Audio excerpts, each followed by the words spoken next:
안녕하세요. 6월 17일 목요일 한 절 한 끼 시작하겠습니다. 우리가 계속해서 출애굽기의 성막에 관한 말씀을 묵상하고 있는데 여러분 어떠신가요?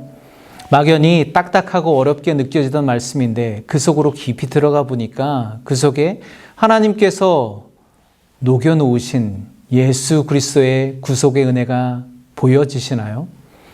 저도 이 말씀을 다시 묵상하면서 이전에는 보지 못했던 은혜들을 하나하나 찾아가면서 얼마나 은혜로운 시간을 보내고 있는지 모르겠습니다. 그래서 생각한 건데 이 성막에 관한 말씀을 묵상하는 기간에는 가능한 여러분들에게 설명 위주로 전달해드리고 여러분 스스로 묵상하실 수 있도록 돕는 것이 좋겠다 생각해 보았습니다. 네, 먼저 사진을 한 장 보겠습니다. 이 사진은 예루살렘의 국립공원에 있는 성막 모형인데요. 보시는 것처럼 성막 입구는 하나입니다. 동쪽으로 나 있는데요. 외부에서 성막들 안으로 들어서면 정면에 가장 먼저 크게 보이는 게 바로 오늘 함께 보게 될 번제단입니다. 성막에서 수종을 드는 제사장들도 이 번제단을 반드시 통과해서 성소로 들어갈 수 있었겠죠. 네. 그러면 이제 오늘 번제단 속에 하나님께서는 어떤 은혜를 숨겨 놓으셨을지 함께 찾아보려고 하는데요. 27장 1절과 2절 말씀입니다. 너는 조각목으로 길이가 5규빗, 너비가 5규빗의 제단을 만들되 네모 반듯하게 하며 높이는 3규빗으로 하고 그 네 모퉁이 위에 뿔을 만들되 그 뿔이 그것에 이어지게 하고 그 제단을 노스로 싸고. 아멘. 네, 다시 한번 그림을 보겠습니다. 가로 세로 약 2.5m 정도가 됩니다. 네 귀퉁이에는 모서리에는 뿔이 만들어져 있고 이 번제단의 재료는 역시 조각목입니다. 그런데 특이한 것은 그것을 노스로 싸라고 명령하고 계시죠. 하나님은 번제단을 만들 때 네모 반듯한 정사각형으로 만들라고 명령하십니다. 왜 하필 정사각형일까요? 보기 좋으니까, 만들기 쉬우니까 그럴까요? 네, 그렇지는 않고요. 성경에서는 이 정사각형이 갖는 중요한 의미가 두 가지가 있습니다. 첫 번째는 세상의 사방, 동서남북 온 세상을 의미합니다. 그리고 두 번째는 하나님의 공의를 상징합니다. 그럼 이 두 가지 의미로 번제단의 모양은 어떤 의미가 있을까 생각해 본다면 하나님께서 이 세상을 공의로 다스리신다는 그 의미가 번제단에 숨겨져 있는 거죠. 또 이 번제단 역시 광야에서 아주 쉽게 볼 수 있는 흔하디흔한 조각목으로 만들어졌습니다. 그런데 특이한 점은 노스로 싸라고 명령하시는 거죠. 이번에는 왜 노실까요? 앞에서 지성소, 성소의 모든 기구들은 금으로 싸라고 명령하셨죠. 금은 하나님의 영광, 또 정결을 상징합니다. 그리고 어제 성소의 널판은 은받침 위에 세워놓도록 했는데 은은 속전, 구속을 의미한다고 했죠. 그러면 놋은 무엇을 의미할까요? 놋은 하나님의 심판을 상징합니다. 요한계시록 1장에 보면 세상에 심판주로 오시는 예수님의 모습을 묘사하고 있는데 발이 빛난 주석과 같다고 표현하고 있습니다.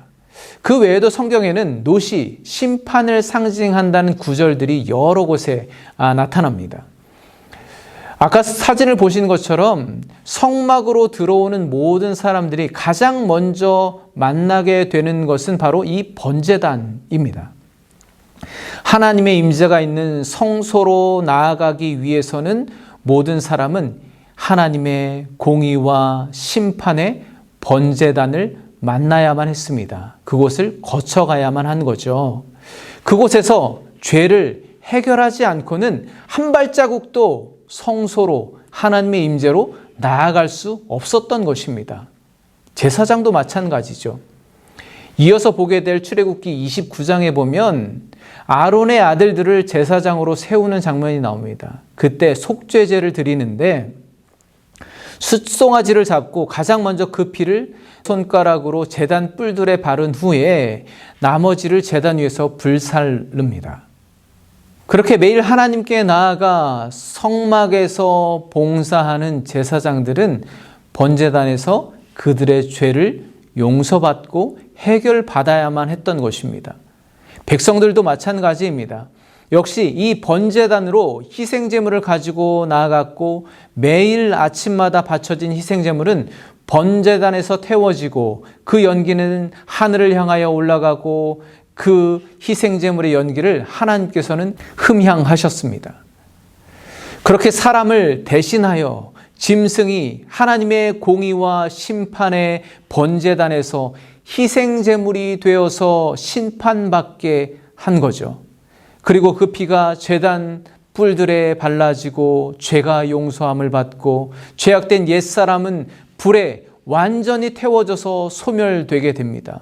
그렇게 용서와 회복이 일어나는 장소가 이 번제단이라는 것입니다.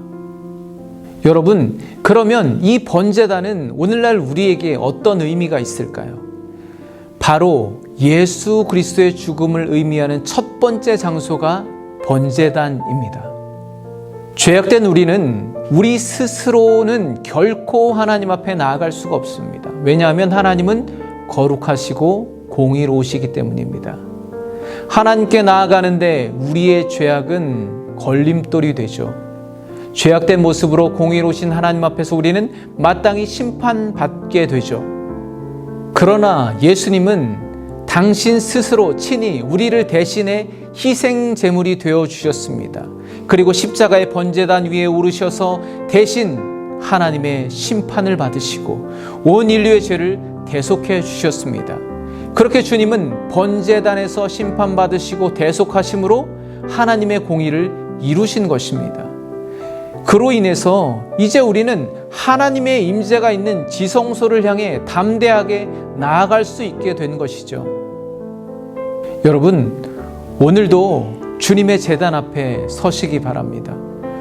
레위기에서는 이 번제단의 불이 절대로 꺼지지 않게 하라고 명령하고 계십니다. 왜냐하면 언제든지 누구라도 죄사함을 위한 번제를 드릴 수 있게 하기 위함입니다.